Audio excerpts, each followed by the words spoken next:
हमको सन्यासी बाबा के दर्शन के बारे में, पूज्यपाद सन्यासी बाबा के अनुभव दर्शन तो हमें बहुत बार हुए, पर प्रत्यक्ष दर्शन हमें 2 ही बार हुए। 2011 में, 2017 में, 2 सन है। 2011 का रहस्य तो उतना बड़ा नहीं है। 2017 में हमें धाम पर यज्ञ करनी थी, 18 पुराण। उस वक्त समुदाय भी उतना ज्यादा नहीं आता था, भक्तों का बहुत कम समुदाय, यही कोई 500-1000 भक्त आते थे, आसपास के गांव के लोग अर्जी पेशी करने। यज्ञ करने के लिए हमारे पास व्यवस्था नहीं थी। और मंगल शनिवार 1000-2000 कभी 5000 इतने भक्त आ जाते थे, लगभग। हम बड़े परेशान रहे। दक्षिणा ना मांगने की हमारी आदत थी कि हम किसी से सहयोग नहीं मांगते। आज भी हमारी आदत है, कहते तो नहीं है। हनुमान जी कोई दे जाए तो ठीक है, भगवान का प्रसाद समझ करके आश्रम की व्यवस्था में लगा देते हैं। आयोजन बड़ा था, लगभग उस समय में 2017 में 25-26 लाख का खर्च था, क्योंकि उसमें 40 ब्राह्मण आने थे, बनारस से यज्ञाचार आने थे, भंडारा होना था। गांव के लोगों ने पुराण आदि ले लिए, यज्ञ शुरू हो गई जैसे तैसे करके, उठापटक करके। बिल्कुल सत्य चर्चा बता रहे हैं। पुराण शुरू भय होना तो बीच में ही गांव की और आसपास के भक्तों की मीटिंग बैठी कि हर वर्ष यज्ञ में बूंदी का प्रसाद लगता है, इस वर्ष पूरी सब्जी का भंडारा होगा। और हमने जो एटीएम ऊपर फंसाओ तो वो बूंदी को फंसाओ, जो अर्जी लगाई थी कि बूंदी का प्रसाद लग जाएगा, निपट जाएगा। अब पूरी सब्जी में खर्च सीधा डबल हो जाता है। अब राम जी बड़े चिंता में। यज्ञ के 8 दिन निकल गए, 9 दिन की यज्ञ थी। 8वें दिन हमारे पास में मात्र 20,000 रुपया, मात्र 20,000 रुपए हाथ में।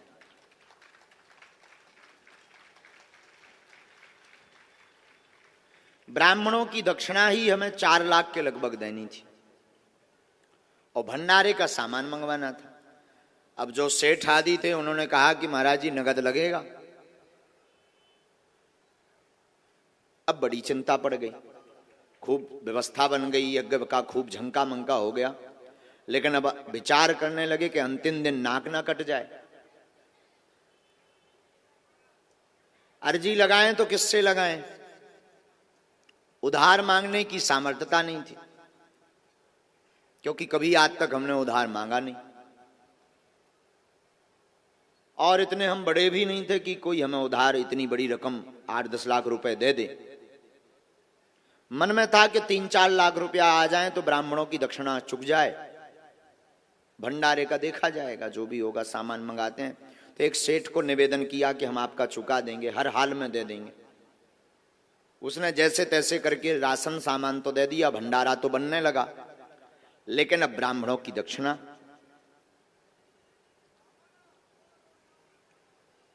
पूरा दिन चिंता में हमारा बीता।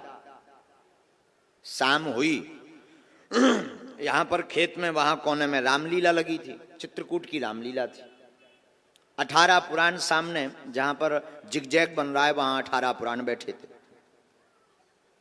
और जहां पर यज्ञशाला बनी बड़ी वाली, छोटी छोटी वेदियां बनी 251, यहां पर राम कथा का मंच लगा था।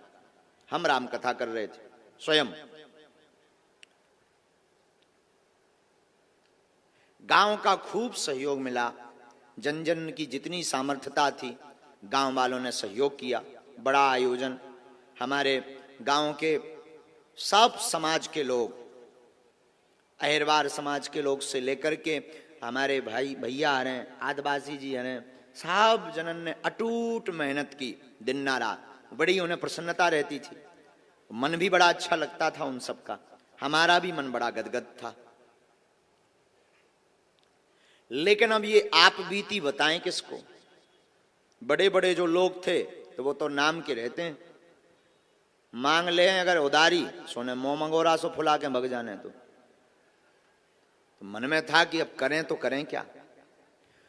पूरा शाम कल दक्षिणा देनी है, 20,000 रुपया हाथ में है, दक्षिणा 4 लाख देनी है, और दूसरे दिन सुबह ब्राह्मणों को जाना है, और दक्षिणा नहीं देंगे नाक कटेगी, थू थू होगी, ब्राह्मण गाली देकर जाएंगे। अब रोने के अलावा हमें कुछ नहीं आवे। विचित्र बात यह कि पर्चाओ पेन कागज उठाएं सो अर्जी न लगे। कम से कम अर्जी लग जाए तो जी बता दें भाई साहब के होने का है, पैसा की व्यवस्था होने के नहीं होने, तो पहले ही हाथ पांव पकड़ लिये बामनन के हमारी नाक बचाओ। सो अर्जी न लगे, सबकी अर्जी धड़ाधड़ लगे, हमारी स्वीकार ही ना हो। अब और बड़ी टेंशन हो गई कि कम से कम ऐसे संकट के समय पे तो बोलो। तुम दूषण के बारे में लिखवा रहे, हमारे बारे में तो लिखवाओ कि काल का होने, नाक कटने हैं कि बचने। सो भाई साहब मौन एकदम, कीप क्वाइट। अब बड़ी हैरानी, भाई साहब मतलब श्री हनुमान जी मौज की बात बोल रहे हैं। शाम हो गई, रामलीला चलती थी, चित्रकूट की रामलीला आई थी। रात के समय पूरा गांव आसपास के लोग देखने आते थे, बीच बीच में पुलिस भी कभी आती थी। लगभग 1-1:30 बजे जब रामलीला से लोग दर्शन करके चले गए, गर्मियों का दिन,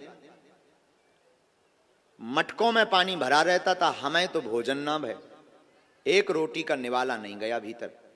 मन में यही चिंता कि कल होगा क्या, और बार बार रोना आवे, बार बार आंसू भर में, कि इससे अच्छा तो यज्ञ ही ना करवाते तो ठीक थी, या फिर किसी से उधार मांगे, पर मांगे किससे, कोई उधार देने वाला नहीं। बार बार हमारे आंसू भरें, और बार बार हम सन्यासी बाबा और बालाजी का ध्यान करें, कोई जवाब ही नहीं। रात के 2 बज गए, 2 बजे तक कोई व्यवस्था नहीं बनी, तो अब हम एकदम तड़फड़ाएं। एक झोपड़ी बनी थी, एक कमरा में जाएं, बार बार रुपया गिने, बार बार हैरान हों, तो रुपया 20,000 के 20,000। अब एक कौन ऐसे आए कि चलो भाई बड़ा जाने, रात भर में पेड़ हो आए सो बड़े आए, 20,000 के 20,000।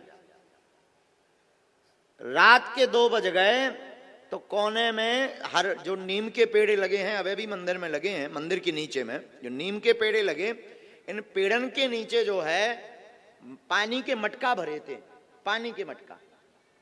मारे आवेश के हमें अंदर ही अंदर गुस्सा भी चढ़ी, रोबो भी आ रहा हो मन ही मन के, अब कीपे रुपया मांगी हो, इतने रुपया एक रात में को दे दे, 4-5 लाख रुपया चाहिए। पानी को मटका लो, गर्मियन के दिन से ऐसे ही मटका को पानी डालो, नहाओ। एक छोटो सो मटका नल लगो, नल से भरो। सब लगभग सो गए थे, 2, 4 से 10 जने जग रहे थे। उन्हें सब पता हो तो कि रात बिरात महाराज जी पूजा करने जाते रहते हैं। मटका में पानी भरो और मटका हाथ में लेके बागेश्वर मंदिर की सीढ़ियां हम चढ़ने लगे,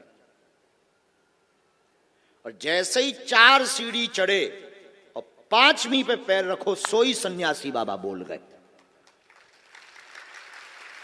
और मंदिर से गर्जना के साथ आवाज आई कि तुम चिंता मत कर, सुबह तोरी व्यवस्था हो जाए यज्ञ की, जा। आंखों से झरझर हमारे आंसू बह गए और शरीर कप गए एकदम से। और हमने पूछा कौन? गुरुजी। तो बोले हूं की आवाज आई, ऐसी आवाज के साथ गर्जना की, शरीर के रोंगटे खड़े हो गए। हम जब मटका लेके गए और हमने जब जल चढ़ाया विश्व भोले बाबा बागेश्वर महादेव को, बालाजी को, और वहीं पर वो जो है लेकर चमीटा, और सुंदर मुख कमल सा चेहरा, लाल एकदम चेहरा, कोई बड़ी जटाएं नहीं, सुंदर मुख, बिना बालों वाला चेहरा, बड़ी बड़ी जे मोटी खड़ाऊं, यहां से पीला गमछा पहने और यज्ञोपवीत जो है मोटा सा पहने, और हाथ में चमीटा लेकर के हाथ पकड़े, बाल ऐसे पकड़ के हिला दे, बोले जा कल व्यवस्था हो जाए। लगभग 20 मिनट तक हमें ध्यान ही नहीं रहा कि हम कहां हैं, निर्भूल हो गए। शरीर सुस्त हो गया। और शंकर जी की जो दालान अभी बनी है उसी दालान में हम गिर पड़े। 20 मिनट बाद जब होश आया तो शरीर पूरा गीला था, असुआ भरे थे, आंखें लाल हती। तब बाद में समझ में आया कि कुछ लीला हो गई। बालाजी को, शंकर जी को प्रणाम किया, सन्यासी बाबा के स्थान पर गए तो दंडवत प्रणाम किया और खूब नचे। दिल खोल के हम 5 मिनट नचे अकेले में, और ऐसे कूद कूद के नचे कि आज तो जय जय हो गई, आज तो तुम्हारे भी दर्शन हो गए। कूद कूद के हम बहुत 5 मिनट तक नचे और चिल्ला के हम फिर बोल पड़े कि आज हम राजा बन गए, आज हमें गुरु जी के दर्शन हो गए। और मन एकदम गदगद हो गया। बस मुस्कुराते हुए नीचे उतरे।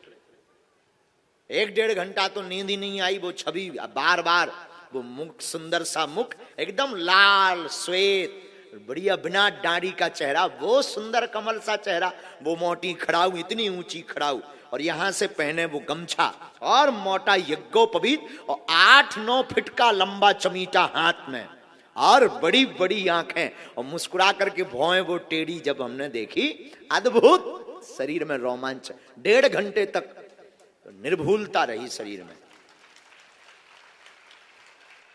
4, 4:30 बजे हमारी नींद लगी, सो गए। सुबह 9:30 बजे हम सोकर उठे। तो जो पीपल का पेड़ है अभी भी दरबार हॉल के सामने, उस पेड़ के नीचे जो यज्ञ में उसमें रहे हैं, कोई गांव का बैठा क्या उस यज्ञ में रहा है? कोई उस यज्ञ में दर्शन किए? कौन है? आपने दर्शन किए? हाँ जी। पीपल के पेड़ के नीचे हमारी बैठक थी। उस वक्त एक सोफा डला रहता था, वहीं पूरे यजमान और सब ब्राह्मणों को। हाँ ये कक्का तो हैं, तुम भी कक्का रहे ना पीपल के पेड़ के नीचे जब हम बैठत रहे। हाँ ये दाऊ साहब हैं, इन्हें भी पता है, इन्होंने भी। पीपल के पेड़ के नीचे हमारा सोफा डला रहता था, वहीं सब मिलने आते थे। तो एक घटना घटी, अब देखना। जब इतनी गाड़ियां दूर नहीं रोकी जाती थी, बोलेरो गाड़ी ये बरगद के पेड़ के नीचे आ जाती थी। कारें लोगों की बहुत कम कारें आती थी, वाहन बहुत कम, लेकिन यज्ञ थी तो बहुत दूर रोकना पड़ता था। तो एक नई बोलेरो गाड़ी आई, उसमें से व्हाइट शर्ट पहने और ब्लैक पैंट पहने एक व्यक्ति उतरा। तो हम तो बैठे थे, 11:30 बजे नहा धोकर पूजा पाठ करके। आज तो हम खुश थे, गुरु जी के दर्शन एक तो रात के। अब बता तो कोई सकत नहीं है कि रात के का होगा। रात को एक तो दिव्य दर्शन भय, ऊपर से उन्होंने ये कहा कि नो प्रॉब्लम, चिंता नहीं करना है। तो और मन में उल्लास। अब ये चिंता नहीं थी, अब ये था कि अब गुरु जी करें का। अब ये था कि पैसा कहां से आओ, जो देखो को लेके आओ। अब जा भर मन में हर्ष हतो और कोई टेंशन ही नहीं। तो 11:30 बजे हम आके पीपल के पेड़ के नीचे बैठे। गांव के सब लोग आए, ये गांव के, आ जाओ अंदर, आ जाओ आ जाओ आ जाओ। ये देखो ये कक्का, हम आपको मतलब ऐसी कोई बात नहीं, यथार्थ बात से आपको अवगत करा रहे हैं। हाँ ये हमारे गांव के ही हैं।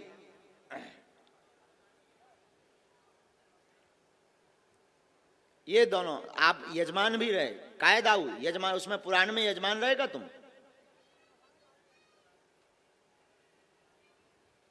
आ जाने दो, आ जाने दो। ये उसमें आप भी आ जाओ कक्का, आ जाओ कक्का। पूरे गांव के लोग जो है यजमान बने थे। 18 पुराण बैठे थे, 18 पुराण।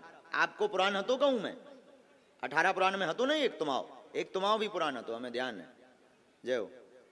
पहली वाली यज्ञ में 18 पुराण में हाँ रहे। और आपकी समाज को भी, एक आदिवासी समाज को एक पुराण हतो, 18 पुराण, 2-3 हते। ओ बैठो। पीपल के पेड़ के नीचे पहली बार वे टेंट लगे थे, हल्के हल्के, उतई से पूरी मड़ियां बनी थी। तो हम पीपल के पेड़ के नीचे बैठे, एक बोलेरो गाड़ी आई, उसमें एक व्हाइट शर्ट और ब्लैक पैंट पहने एक सज्जन उतरे। तो 400-500 लोग ऐसे ही सामने बैठे थे। हम सोफा, एक छोटा सा टेंट का सोफा था, उस पर हमारी आसन लगी थी। हम आके बैठ गए नहा धोकर, सबको हमने प्रणाम किया।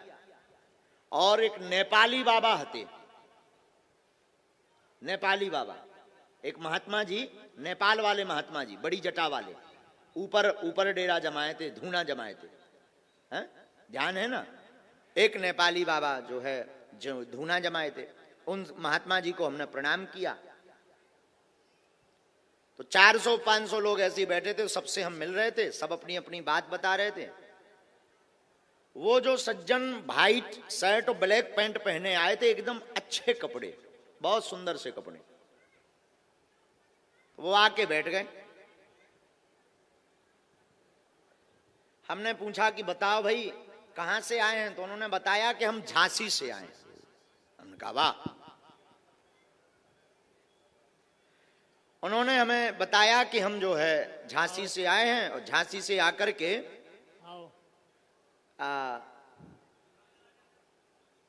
दर्शन करने आए हैं।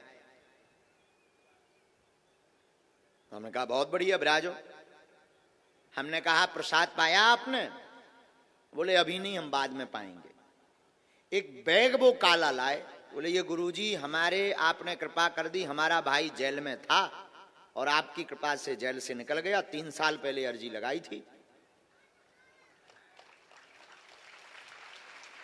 अभी बात सुनना, हमें लगा कि हम ऐसे ही आशीर्वाद बांटत रही दिन भर। तो कहा ये बांटता हो 3 साल पहले, हम तो बांटते ही रही था आशीर्वाद। अब इवन का को भी आओ, हम तो कह दी जा भलो हो, भगवान लाज रख दे, हम की हो सकत भलो होगो। हमने कहा अच्छा भाई का नाम क्या है? बोले वो सब बाद में बताएंगे, बैग लो आप। हमने कहा क्या है? बोले यज्ञ के लिए कुछ सहयोग है। हमने कहा कार्यालय, एक तिवारी जी हते बिजावर वाले, विजय तिवारी, वे हते खातेदार। हमने कहा उनके पास जाओ, तुम खाते में, विजय राहुल तिवारी हैं बिजावर वाले, वो खातेदार बने थे। तो हमने कहा उनके पास तुम जमा कर दो। उन्होंने कहा नहीं, आपको ही देना है। और उन्होंने वो बैग हमें दिया। हम उस बैग को लेकर के जो कमरा बना था उसमें आए। अब वो हमारे ही सामने गाड़ी पे बैठ के चले गए। और जब हमने वो काला बैग खोला तो उसमें लाल पेन से एक चिट्ठी लिखी थी जिस पर लिखा था जय सिया राम। और जब नोट गिने तो 4,98,000 रुपया उस बैग में मिले। 4,98,000। परेशान हो गए हम, भगे भगे गए कि हुए पकड़िए। जब लो वह बेलोरो फुर रोड गई। मोटरसाइकिल से हम गांव के बाहर तक देखते गए। फिर अब कनेक्शन तो जुड़े ही थे सन्यासी बाबा, तो फिर भीतर से गुरुजी बोले हैरान ना हो, तुम आओ काम होगा। साक्षात श्री हनुमान जी महाराज को यज्ञ की व्यवस्था के लिए नाटक करना पड़ा और एक व्यक्ति बनकर के आना पड़ा और रुपया लाना पड़ा। ये सत्य घटना बागेश्वर धाम की। मतलब हनुमान जी सामने हैं, हम उनके सामने ये आपको घटना बता रहे हैं। आज तक हमने ये चर्चा नहीं बताई है, किसी को नहीं बताई है, लेकिन प्रत्यक्ष ये घटना गांव वाले लोगों भर को हमने ये कथा बताई थी, बाकी किसी को ये जीवनी हमने नहीं बताई। हम आज माइक से कह रहे हैं कि कलयुग में आज भी साक्षात हनुमान जी है। आज भी हमने प्रत्यक्ष अनुभव किया। वो दिन है कि आज का दिन है। उस दिन के बाद कभी हमने पीछे मुड़ के नहीं देखा, न ये देखा कि खर्च कहां से आएगा, रुपया कहां से आएगा, ये यज्ञ कैसे होगी। इसके बाद में बुंदेलखंड का महाकुंभ हुआ, इसमें 6 करोड़ खर्च हुए, पर 1 रुपया की अपेक्षा नहीं रखी और हनुमान जी ने व्यवस्था की।